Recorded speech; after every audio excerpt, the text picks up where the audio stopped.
Hi, and thank you for tuning in to this week's episode of Sophisticated Sunday. I'm going to be your host / reader for today, Nexo, and this is my co-host, Osun Funke. and she's not to be. Fucked with. All right, so this week's show, we're going to be talking more in depth about the Loa and the Orisha and African spirituality. But before we start talking about the Loa and the Orisha, I wanted to ask you a question that you Okay. have been, that you really just can't wait to answer. What is the question? How do the concepts of right and wrong work in African spirituality? Like, what's right and what's wrong? Is it wrong for me to tell one of my clients to do a sour jar, and then the sour jar ends up causing one of her enemies to have a miscarriage? Is that wrong? So, that's one of the things that is so different between African spirituality, Ifa in particular, and Judaism, Christianity, and Islam. There is no firm concept of right versus wrong. Ifa, and I've said it 1,000 times, and I'll probably say it 1,000 times more. It's great though. Ifa is great, so but no, what I was gonna say is that Ifa, and the Yoruba culture were the first people on the planet to work with a binary system. Ifa is the reason that we are on YouTube today because of binary coding, okay, which is what runs computer systems. Binary basically is the same as polarity, okay? If you have hot, then you have cold. If you have up, then you have down. And so, as it relates to good and bad, you cannot have one without the other. And they're actually measurements of the same thing, okay? If someone is coming towards you with a butcher knife and you shoot them in the head and kill them, it's self-defense. If you kill someone in the act of a robbery, we call it murder. But in the end, 2 people are dead. It's the same thing. It's just measurements that we've applied to it. Murder is bad. Self-defense is okay. You get what I'm saying? Mm-hmm. And so in Ifa, there is no right or wrong. It's more about being on your path. And the particular path that a person has that's laid out for them, their individual and divine destiny may take them down crooked, twisty roads that may result in them doing things or it being necessary for them to do things that for another person would be out of the question. Does that make sense? Mm-hmm. Yeah. Yeah, no, it makes perfect sense because in Haitian Voodoo we have the Loa represent different laws or different principles of wisdom. So, for example, Baron le Criminal is the principle that, to be criminal that's a relative concept. Mm-hmm. So it's difficult to determine who the criminal is. Like when you say when you're thinking about Atlanta, for example, gentrification. Is that a negative or a positive process? Maybe it's negative for the people that can't benefit from it, but it's positive for the people that do have the knowledge, at least the legal knowledge to capitalize off of something like gentrification. Mm-hmm. So then it renders the poor powerless, but those powerless people may resort to stealing or any other types of crimes, so to speak, so that they can acquire power from people that are taking it from them. Are those people criminal for doing those things? Or is it the politician that's criminal because they have the power and the intellectual faculties to strategize around their opponent's demise? Mm-hmm. So right and wrong is relative. With the client that I was mentioning, I don't think that it's wrong for her to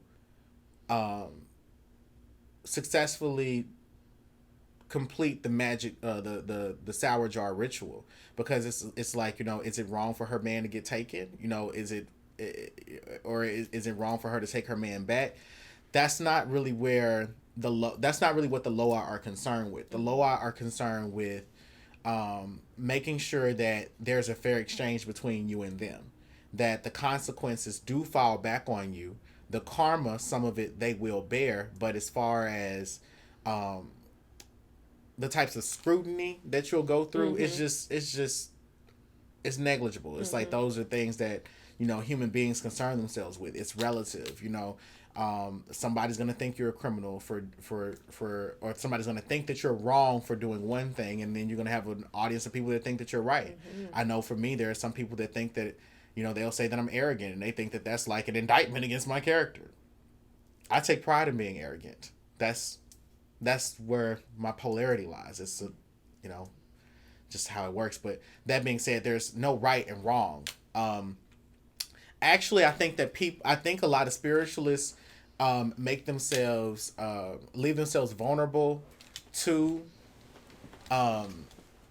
undue scrutiny. Yeah. Or when they start trying to police people through the constructs of right and wrong, or then they rely on the Bible to reinforce their values or their ideas of what's right and wrong. And so, no, in African spirituality, we don't care about what's right and wrong. It's just what should and should not be done. And, are there consequences and are there not consequences to it? What are the consequences? Because we know there's consequences for everything. Can you bear the consequences? Yeah, thank you for clarifying. Can you bear the consequences? Because you can do anything that you want to do. It's just, after it's been done, do you accept what you've gotten? But I like that about African spirituality. It's not about, it's very mathematical. It's very scientific. Absolutely. It's not, and then what I mean by that is you get what you deserve. If there's a price on something, whether there's a price on this event that you're trying to manifest, this situation that you want to make better, this person that you're trying to acquire, if you can afford it, then you get what you deserve. It's not about, and that's the other thing I wanted you to talk about was like, is this in your destiny or not? Because people think that choosing between right or wrong is going to bring them closer to God or help to elevate them in terms of, basically if I do all the right things, I'm going to be closer to God, or I'm going to be woke or more elevated. But what you end up finding out is that spiritual enlightenment requires that you practice with both hands. Exactly. Because in Ifa in particular, the goal of one's life is Iwa Pele, which is good, balanced character. So if you think about a scale, in order for a scale to be balanced, you've got to have the equal amount on the left as you do on the right. And so if we apply any construct to that, good or bad, right or wrong, we must have an equal amount of both in order to be on that straight and narrow. You get what I'm saying? And so that is what that's what we don't figure in when we're coming from a Christian perspective, because we're just taught, sin is bad, don't do it. Don't do it. Just try to be as free of sin as you possibly can, and that's how you get to heaven. When the reality is that none of us can be free of sin, according to what sin is described as in the Bible. We will all be jealous. We will all be quick to anger. We will all, fall short. And the Bible even tells us we all fall short of the glory of God. So moving back to African spirituality, the goal is to be on the straight and narrow, which requires balance. You need a little bit of everything. If you are someone who is just trying so hard to be positive and to only do positive things and to only speak positively and to only do this, you are way out of balance and way off course, because there's a time for everything. All things, there's a season. I have a very clear example of that. There's I have somebody I'm acquainted with that's a spiritualist. I'll call them Christopher. Christopher practices a lot of the divine feminine, divine masculine sort of spirituality. It's not ancestral. They don't focus on ancestral worship. They focus on alchemy. Okay. And promoting the theory and principles of alchemy, and how maintaining a positive disposition will bring you positive results in life, which I don't believe is true. But that being said, I can ask this person for a reading on something messy, like, what is the Jamaican guy that I'm talking to right now think of me? And Christopher will say something like, they'll pull one card and they'll say something like, I got the Page of Cups, which means that you are not learning the lessons that you're supposed to learn, so on and so forth. This person's not answering my question because they want me to, quote unquote, vibrate at a higher level. Because what they would do is they're saying to themselves, I wouldn't deal with this Jamaican guy if it were me. So the way that I'm going to interpret this reading is I'm going to not answer your question because it's going to get you what you want, but that's not what I want for you. Because I feel that the positive thing for you to do is for you to abstain from dealing or communicating with this person. But in doing so, now let me say this person is not a successful spiritualist because they lack the emotional intelligence and the spiritual training to realize that just because you want to be positive does not mean that this client whose soul is needing closure through this experience, the way that you would go about handling that is not how this client would go about handling it. Now, with that said, this person doesn't want to deal with their shadow self, which is that they do have a temper. They can be a little bit arrogant.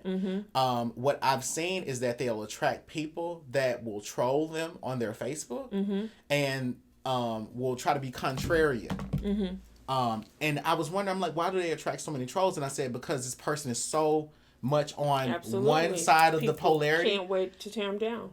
People can't wait, but also the spirits walking with them are trying to show them that you have, in order to minister to the people, you're going to have to not be so lofty. You're going to have to come down off of your quote unquote throne, deal with the village, minister to the village, and then get back on your throne. Absolutely. But because you feel like everybody is supposed to be aiming to have a royal mentality or this kingdom identity, that's not everybody's destiny. And that's not the true destiny. That's not the true description of what a royal is. And it's definitely not an emulation of God, because God is the creator and the destroyer. Period. You know what I mean? So a person who is trying so hard to only be, who are you emulating? It sounds like you're emulating someone who is being driven by their ego. You get what I'm saying? Someone who wants the praises and admiration of others for being so positive and so full of light. It's not a realistic and certainly not a divine stance.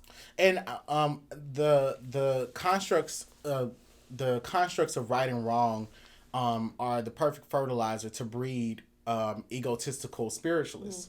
And you all need to be aware of that spiritualists that do not, whose actions do not respond to the realness of duality, they can't lead you anywhere. They're going to recreate the experiences that you feel when you're in the church, where you feel ashamed to go to the strip club. You feel ashamed to go drink that drink. You feel ashamed to smoke that weed or to have sex with that dude. That being said, for the spiritualists that are trying to be these positivity warriors, I want to say to you that you can choose which courses to take, but you can't change your curriculum. Somewhere along the lines, you're going to have to take Shadow Studies 101. Because check that bitch 202. Is going to give it to you. Yes. Life is going to give it to you. And if you don't practice it, you can't role model good behavior for clients, and you're going to miss out on money, students, opportunities. And you're going to continue attracting trolls that are trying to tear you down simply because these people are agents being tasked with helping you to helping you to be balanced, helping you to be in the middle. Evolve. Understand. Elevate. Yeah. Okay. Yeah. So I wanted to talk to you about, is there a heaven or a hell in African spirituality? What did they teach y'all about hell in Ifa? So in Ifa, there is no hell. What's up with Satan? There's no concept of Satan in Ifa. There's no concept of Satan at all. You have adversaries, but your adversaries can be your adversary today and they might be a family member tomorrow. There are always going to be things in opposition to what it is that you want to do, because again, the binary situation, the duality and the polarity, there's always going to be opposition. And so if there had to be a Satan type energy, it would be that which is in opposition to what you desire, but it can take any form. And it's not about being good or bad. It's about mathematics. Let me say something. It's about a push versus a pull. In a video that we did before, you said that desire is a spirit. Mm-hmm. So if desire is a spirit, if there's a North Pole, then there must be a South Pole. Absolutely. So there must be a spirit that inhibits desire as well. So could we think of that as a Satan? Well, I think that anything, I guess, and I'm not speaking for the culture of Ifa. This is just our banter. I think that anything that would be in opposition to whatever it is that a person desires, it would be the equivalent of Satan. You get what I'm saying? But that can change depending on what it is you desire. So you want to... So we have desires, then the opposite of which would be obstacles. Obstacles, exactly. Things that prevent us from having what it is that we want. Yeah. But even Satan serves, when we think about Satanists, whom venerate Lucifer as a god and Lilith as his wife, they emphasize the fact that Satan serves a role in being the opposing force, to God's power. And that Satan reminds people to be balanced, to, not consider everything, not to reconsider what society says is profane, to actually be sacred, to, how drinking, smoking, sex, those types of deviant acts, once you embrace them in a wholesome way, can bring you fulfillment in your life. I have not studied Satanism at all. It never interests me. And I guess because that theory to me falls short, that Satan is a necessary opposition for God. God is all encompassing. God is all there is. And God is both the creator and the destroyer and everything in between. And so it just fell short to me on logic. But what I will say is that I think that people must understand that if we're thinking about Ifa and the creation story of Ifa, okay, Eledumare, the Most High God, in his infinite wisdom, created 401 Orisha, 200 on the left, 200 on the right, and then Eshu in the middle, who goes between both. Now, it's up to you at any given moment to determine whether the left is good and the right is bad, or vice versa. They are all necessary. You get what I'm saying? And they all have a role. And yes, they are often in opposition to one another, but they're all necessary. This is a stream of consciousness, and I'm not trying to speak for the Satanism community, but what I did learn through Satanism was to consider the fact that they were saying, I think it was someone was saying, pretty much to the point that if I were God, I would command the people to write about me, and to write about me in such a way that they gloss over the atrocities that I have committed against humans, and to write about them in a way that is justified, like justified punishments. However, I would also write about my enemy doing the same things, but omit how their punishments would be justifiable, such as Satan telling Eve that once you bite the apple, you're going to see truth. But the thing about that is, again, for me, where it falls short, and I know we're not debating the value of Satanism, but where it falls short for me is that God created his adversary, if that's the case. Well, that's what God is the creator of all. That's the thing. That's the assumption, is that if I were God, I would say that I'm the creator of my enemy because it benefits me. But what if that's not true? The truth? But it has to be true, because God is all there is. But that's the assumption that God is all there is. What if Satan is God? What if and that's what they ask you to consider. What if Satan is God? What if Satan and God are the same thing? But it's an internal struggle for God to figure out who it is.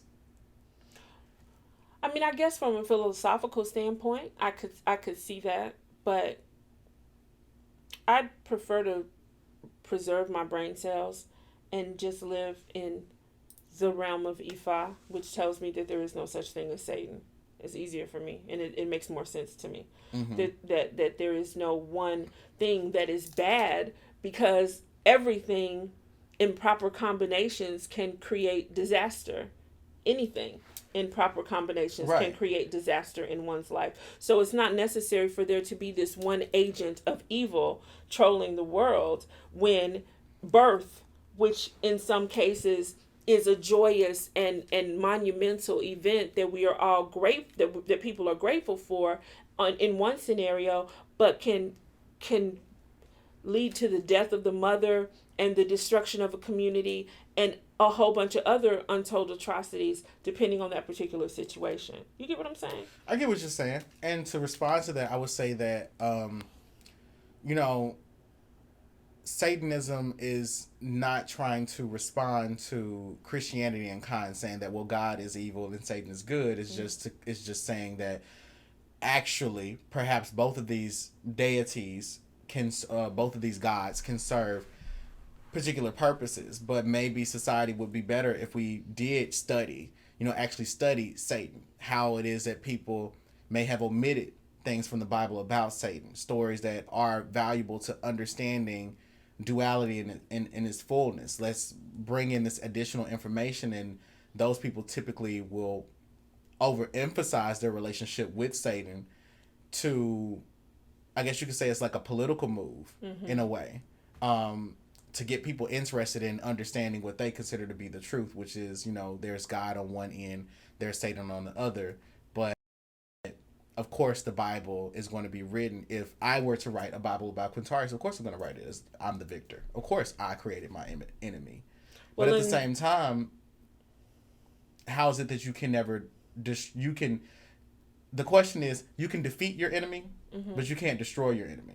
Mm-hmm. So were you really the creator of it? I think that's where. Well, in this house we praise Ifa, and there is no devil.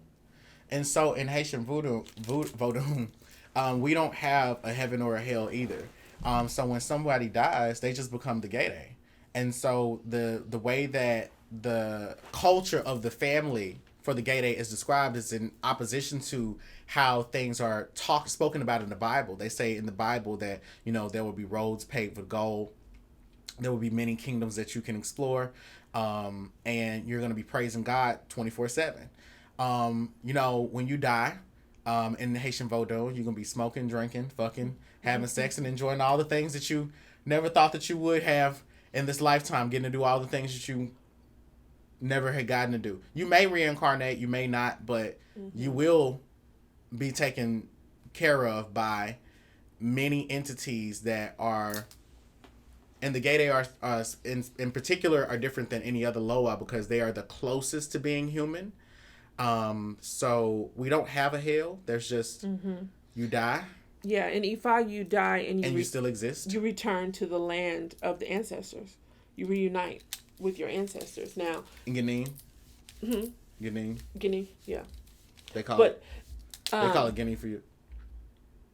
Don't ask me Yoruba words. I'm sorry. Okay. Because I don't want to give people misinformation. I don't want to give people misinformation either. I think ours is Guinea or it's mm-hmm. Guinea. It's Guinea. I've heard it, but I don't know if that's actually, so the concept is the same as Guinea, right. But I'm not sure if that's the Yoruba word for it, and so that's why I'm hesitating.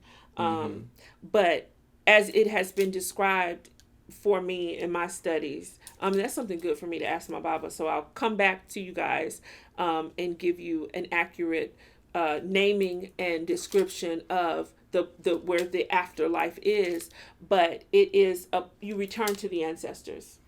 In Haitian Voodoo, and I don't want to fuck this up, but I do know that there's a belief that you return in the afterlife in the form of a snake, which would make a lot of sense because they say that out from the egg comes Dambala. Mm-hmm. So you go back into your egg as a snake. Bridget will care for you. But that's what I do know. Maybe fucking it up a little bit. But let's talk about romanticizing deities. Okay. So you were on the phone with me earlier, and you were like, "I want to talk about how it is that people romanticize a deity." Now, the thing when we talk about the psychological process of romanticizing something, or the literary process of romanticizing something, I think that's a different process than what you were talking about. I think you were maybe talking about, romanticizing something and then trying to personify it at the same time. Yes, that's so what let's I was talk talking about that. Okay. An example of what I mean is, for example, those of you who watched American Horror Story, The Coven, may remember Papa Legba having a big role in that season. And he was portrayed as a cocaine snorting, baby killing demon, basically, who wore a purple tuxedo. That would be an example of romanticizing and humanizing an Orisha or a Loa. Another example would be this idea that is very pervasive right now about Oshun being this voluptuous, extremely sexy goddess who can't wait to bestow gifts and charm and love into your life. To the point where every woman wants to be Oshun. Every woman wants Oshun to be her head, and people are disappointed when they hear that she isn't, because and we spoke about that in the previous segment. With that comes ideas about freedom and validating, who we are as African women. And we've had that demonized. And so to have a goddess or a deity that embodies all of those things that we have for so long been taught to be ashamed of or to dumb down, then yes, I'm going to be excited by that. And I understand the psychology of that. But the fact of the matter is that these Orisha and Loa are spirits, and they are forces of immense power and energy, many of whom are the causes of creation. When you look at Oshun, for example, Oshun is fresh water, full stop. Okay? She is all the fresh water on the planet, full stop. Now, what does that mean? Well, water flows. Okay, so it's feminine. Water causes things to grow. Okay, that's where the fertility comes from. Okay, if we have fresh water, our crops, we can water our crops, they're going to bear fruit. There's the prosperity. Okay, water is in the amniotic sac. That's where babies come from. Okay, maybe there's a sexual element. You get what I'm saying? And so, yes, you can build that out to be all of these things that we have come to know as Oshun, but Oshun is fresh water, full stop. And she's actually a river in Oshogbo. That's who she is. They look at that river and they say, that's Oshun. That's who she is. She's not a lady in a yellow dress sitting on the banks of a stream waiting to bless you. You get what I'm saying? And so we have to understand why was that done, though? Why do we have these humanistic portrayals of the Orisha and the Loa? And that is because you must remember that these were oral traditions, number one, right? And so there's nothing like a good story to teach a lesson. There's nothing like a good story to transmit information.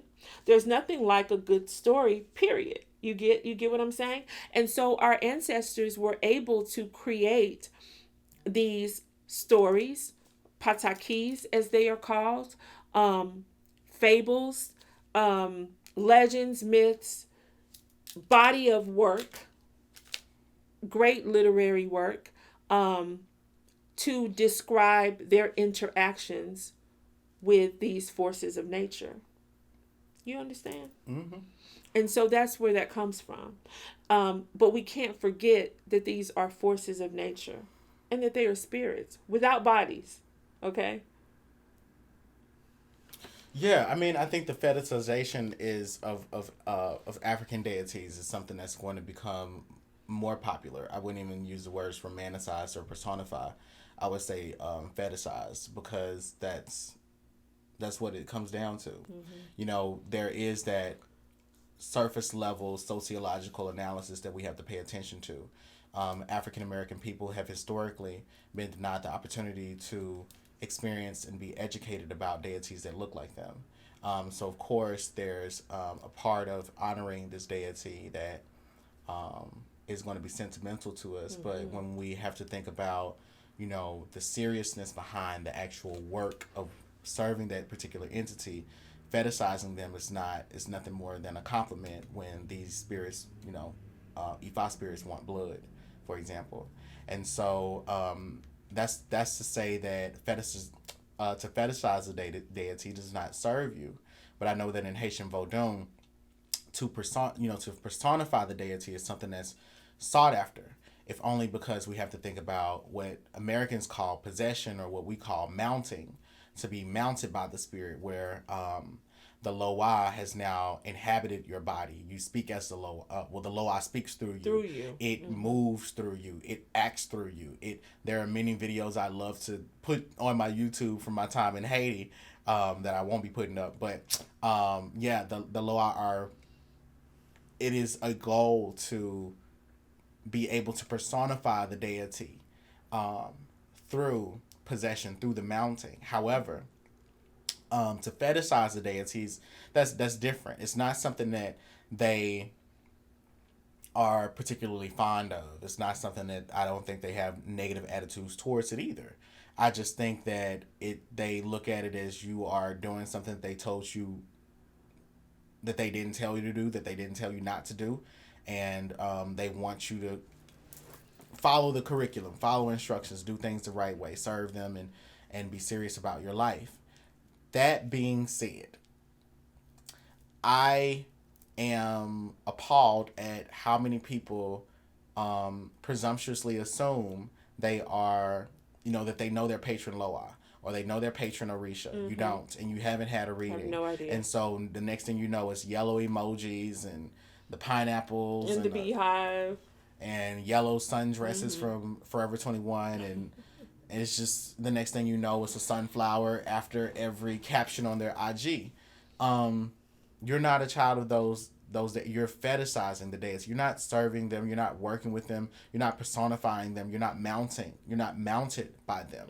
The goal is to get mounted by the deity. The goal is not to fetishize the deity or to dress up like the deity or to promote it as though you're in a Greek organization on your Instagram. Exactly, like it's a club or a fraternity or sorority. And the other thing is, you guys, you don't know what deity has your head until you initiate into Ifa, okay? I can tell you which deity are walking with you at this time, but it's just this moment in time. It could be for this season that you're in, but you will not find out which deity has your head until you initiate into Ifa. And so if anybody has told you that you were a child of Oshun and you were uninitiated, they have told you a lie. The end. Fuel my fire, take me higher, I'll be your liar too. Cause when we're here, there's nothing better than the skyline.